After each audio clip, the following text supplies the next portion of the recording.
this is being developed as a mindfulness city, and secondly Samse, which is an industrial city. The two projects will take off from the network of Indian Railways at Kokrajhar and Manara.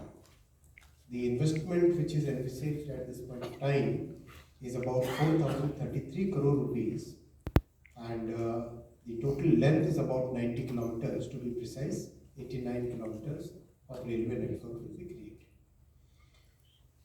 As Foreign Secretary very nicely explained, India is the largest trading partner of Bhutan, and most of the exempt trade of Bhutan is done through Indian ports. Therefore, it becomes very important to have a good seamless rail connectivity for the Bhutanese economy to grow and for the people to have better ways of access to the global network. So that's why this entire project has been taken up. And Samse and Gelafu, they have very important significance in the way the Bhutanese economic growth is being planned. If you look at the railway network, this is the current railway network. The yellow line that you see in between the two blue lines, that is the most important economic corridor, rail corridor, connecting states of Assam, then down south towards Tripura, Mizoram, Nagaland, Meghalaya. All these states are getting connected by this yellow line. There is a blue line on the top. That line is now getting developed as a major corridor along the northern border, and that line basically provides alternative connectivity, and it's very, very important project. So the takeoff of these two projects will happen, one at Banara from that blue line that you see, that goes all the way to Samse, and the other one from Kokrajhar that will go to Gilif. These are the two lines if you look at the map, and they connect two separate, two different parts of Bhutan. Both Samse has big industrial potential, it's developing every day, new projects are coming up, and Gelafu is a new city which is getting developed.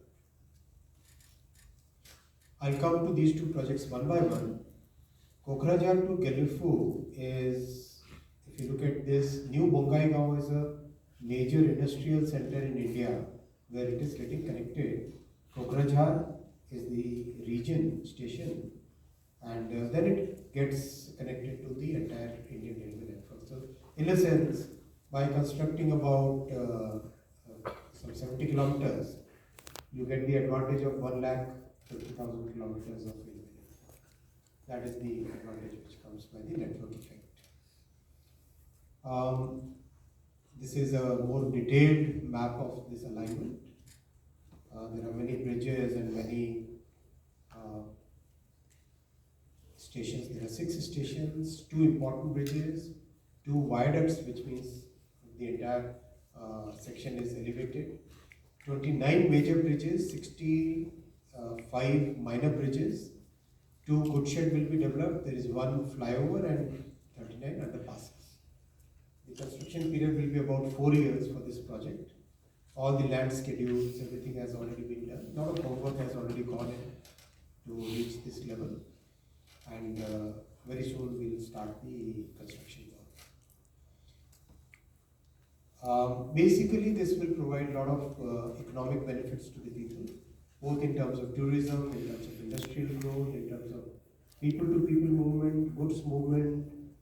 Practically every benefit that India brings will happen with this. The second project is taking off from that upper line that you were seeing, Banarhat. That Banarhat to Samse is the second line. Again, it's a very important project because this connects the industrial city of Samse. This is a more detailed map of this alignment.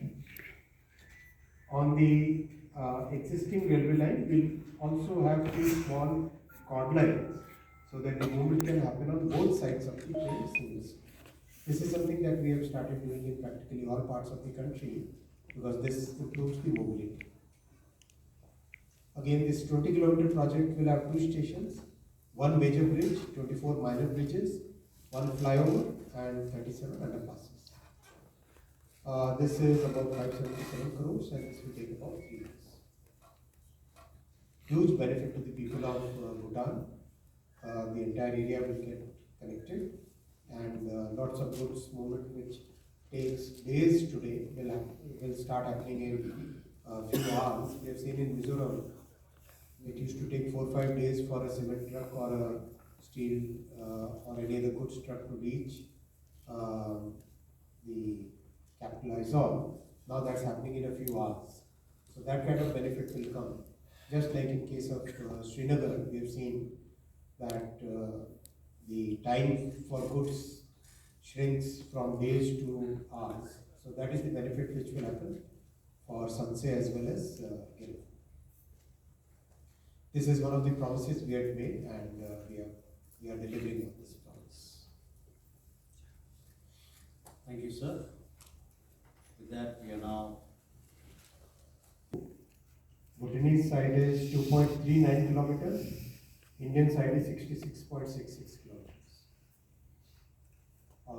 Time taken will be, Samse will be about 4 years. Samse will be 3 years and Gelifu will be 4 years.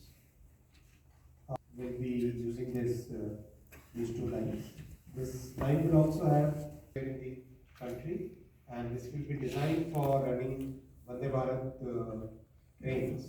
So this will be basically modern trains will be run fully electrified and the curves and all those things will be all the technical parameters will be designed as per the strategic importance of these two projects. Thank you, sir. As we have already pointed out,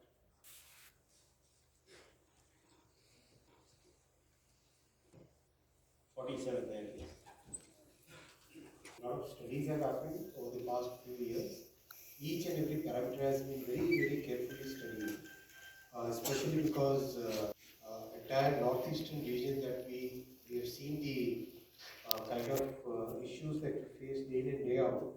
So over a period of last few decades, our work in northeastern states has given us that capability to understand the environmental issues and plan accordingly. That is one. Each and every part has been considered and very proper design has happened considering the environmental issues, especially climate resilience. Example, flow of water, have sufficient number of underpasses, make sure that elephants can pass under the railway tracks. All those things have been considered while designing this. Inside, and most of the part of the railway network which is within the Indian territory, that is part of the Indian railway network, and the part which is within Bhutan, there is a kind of arrangement between India and Bhutan where the investment is being made by India. The technology is all Indian, being made in India, and it's basically well established technology which we are going to use here. The security arrangement will be done in consultation with the operational requirements of both the countries. We would try to have as many people as possible to